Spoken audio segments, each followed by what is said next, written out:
उत्तर प्रदेशातील रामपूर येथे दिल्ली नैनिताल हायवे क्रमांक 87 वर पहाडी गेट चौकाजवळ एक भीषण रस्ते अपघात घडला आहे. मिळालेल्या माहितीनुसार लाकडी बुराद्याने भरलेला ट्रक डिवायडरला धडकून बोलेरो गाडीवर उलटला. या अपघातात बोलेरो गाडी पूर्णपणे चिरडली गेली आणि बोलेरो चालकाचा जागीच मृत्यू झाला. हा अपघात तेव्हा घडला जेव्हा बोलेरो चालक हायवेवरील कटमधून अचानक गाडी वळवण्याचा प्रयत्न करत होता. त्याच वेळी मागून येणाऱ्या ट्रक चालकाने धडक टाळण्यासाठी ट्रक डिवायडरवर चढवला. मात्र नियंत्रण सुटल्याने ट्रक थेट बोलेरोवर उलटला. ट्रक उलटताच रस्त्यावर लाकडी बुरादा पसरला आणि हायवेवर तब्बल सुमारे 2 तास वाहतूक कोंडली झाली. घटनेची माहिती मिळताच पोलीस आणि बचाव पथक घटनास्थळी दाखल झाले.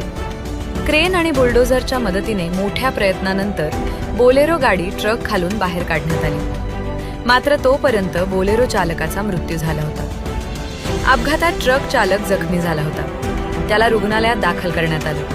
मात्र उपचारानंतर तो रुग्णालयातून फरार झाला असल्याची माहिती आहे. पोलीस सध्या या संपूर्ण प्रकरणाचा सखोल तपास करत आहेत. मृत बोलेरो चालकाचं नाव फिरासत, वडिलांचं नाव लियाकत अली असून तो गुजर टोला परिसराचा रहिवासी होता.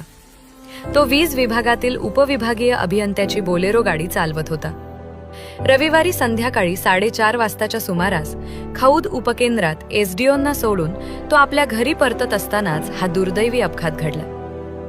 एक चालक गेला आणि मागे उरलं फक्त कुटुंबाचं अपूर्ण आयुष्य. फॉलो करा विस्तार मराठी. खरी बातमी, भावना आणि सत्य मराठीत.